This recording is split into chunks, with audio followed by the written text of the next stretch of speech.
Hey folks, today is December 1st, and I'm about to do some fig cuttings.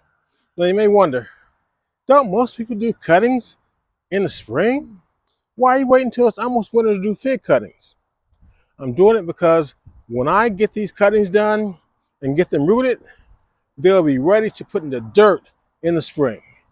And many other people will just be starting their fig cuttings. So come on, let's take a look.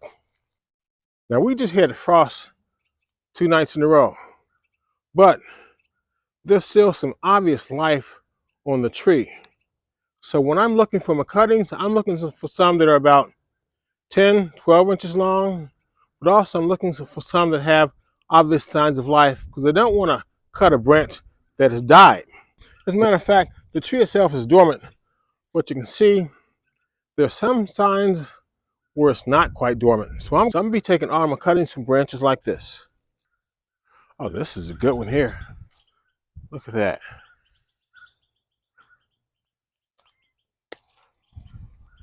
And I cut it right at the node here.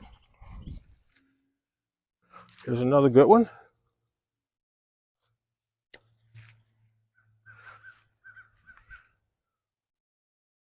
About 6 inches long.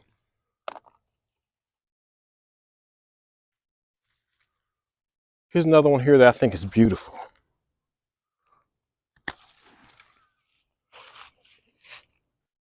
Now, if you look at the size of this fig tree, one reason why I'm doing cuttings is so I can probably sell some, but I'm going to be doing a major pruning on this tree. When I finish up, it's going to be about a quarter the size it is. Because it's gotten so big, I can't harvest anything from up there.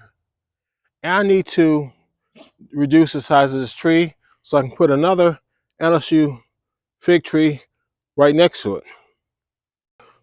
Now I know there are many ways of doing rooting hormones, so I'm not saying any one way is incorrect.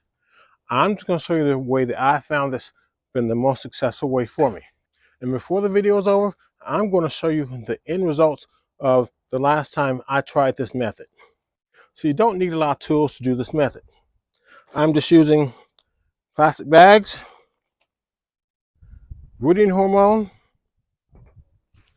paper towels. So the first thing I'm going to do is I'm going to make some scrapes along the cutting.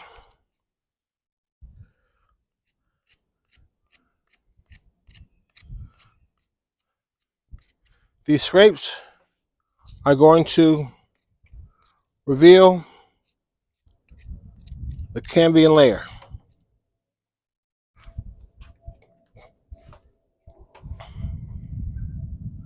like so.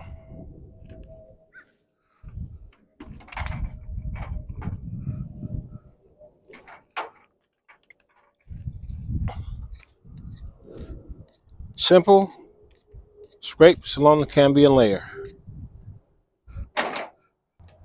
Next, I'm going to dip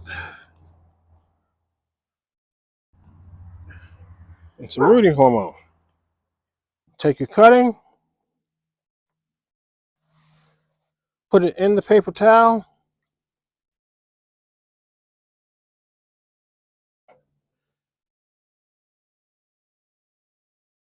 dampen the paper towel, roll it up,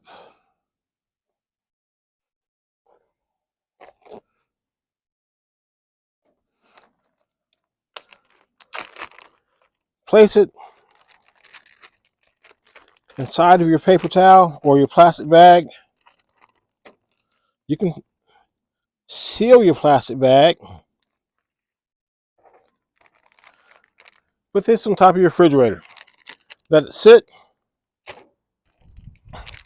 And all I'm going to do is take this, put it on top of my refrigerator, check it maybe every 2-3 weeks, maybe 4. It doesn't matter. I have all winter long.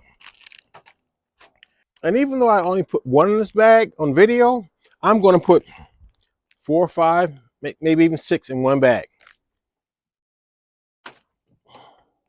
The end result is this.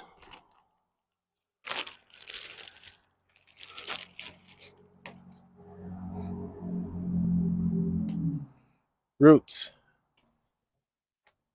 Roots. This piece here is about maybe 8 inches long. But look at the roots on that. This is ready to put in the ground. Now this can be put in my greenhouse. I can stick it in a pot inside of my house and just let the roots continue to focus on growing. Eventually I'll get leaves, but I don't really care how soon I get leaves because these are going in the ground outside in the spring. And once that happens, it's going to take off. I'll show you the plant later on, but for right now, be encouraged because this method does work. Proof positive. So if you like the video, if you got some proof that it works, do me a favor, hit the share button, hit the like button, hit the subscribe button, and hit the notification bell.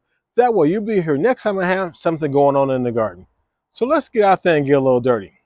I'm going inside, it's a little cold.